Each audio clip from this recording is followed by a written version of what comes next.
Okay, तो अब देखो नेम के वेरिएबल में क्या स्टोर है? नेम के वेरिएबल में मेरा ये यूजर नेम, ये मेरा ईमेल एड्रेस स्टोर है। पासवर्ड के वेरिएबल में मेरा ये पासवर्ड स्टोर है। पर यहाँ पे जब मैं यूजर नेम और पासवर्ड यहाँ पे ये दोनों वेरिएबल्स यूज कर रहा हूँ, तो फाइनली मेरी क्या क्यूरी जनरेट हुई? फाइनली मेरी क्यूरी जनरेट होगी select asterisk from user where email is equals to इतनी, where password is equals to इतनी। यहाँ तक क्लियर है?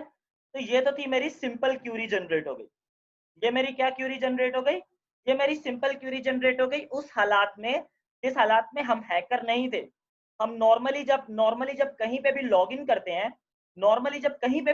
हैं, तो बैकएंड में ये सारा काम हो रहा होता है। बैकएंड में क्या हो रहा होता है? ये सारा काम हो रहा होता है। आपने जो इनपुट फील्ड में वैल्यूज दी हैं, वो वैल्यूज निकल के एक वेरिएबल में आती हैं।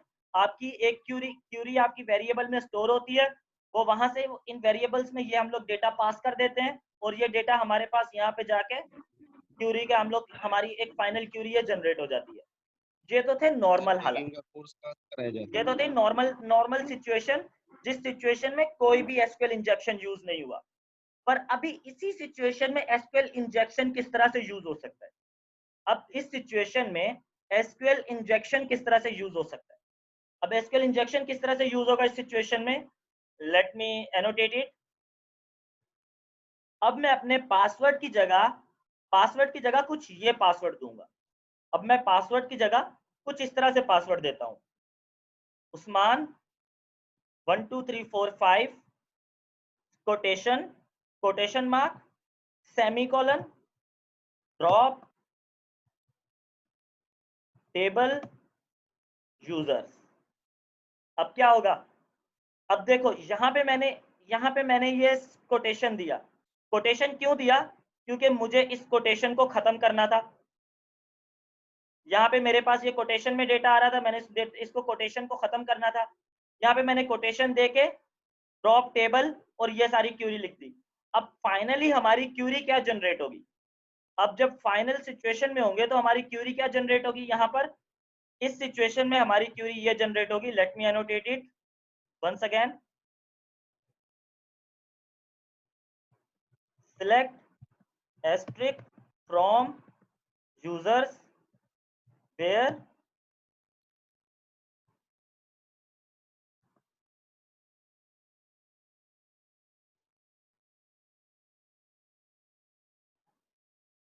बिल्कुल सही, हमारी क्यूरी इसी तरह से जनरेट होगी। where email is equals to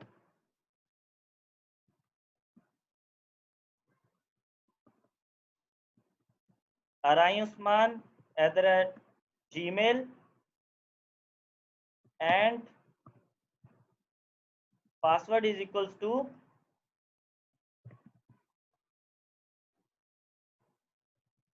Usman 12345 drop table users। और हम सबको पता है ड्रॉप टेबल की कमांड क्या करती है। हम सबको पता है ड्रॉप टेबल की कमांड क्या करती है। ये क्या कमांड करेगी? ये क्या करेगी? ये कमांड क्या करेगी? ड्रॉप टेबल यूजर्स वाली यूजर के टेबल को डिलीट कर देगी। और अब जब यूजर का टेबल डिलीट हो गया, तो मतलब अब हमारी वेबसाइट में कभी भी कोई लॉगिन ही नहीं हो सकता। हमारी वेबसाइट में कभी भी कोई लॉगिन हो ही नहीं सकता। लेट्स सपोज, तो अब होगा क्या? अब होगा ये कि अब तो वेबसाइट खत्म, बिल्कुल सही। तो अब इसे रोक किस तरह से सकते हैं? अब इसी को हम रोक किस तरह से सकते हैं?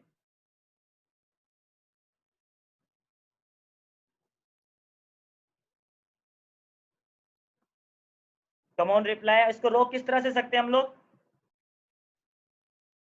हम लोग ये कर सकते हैं कि पासवर्ड की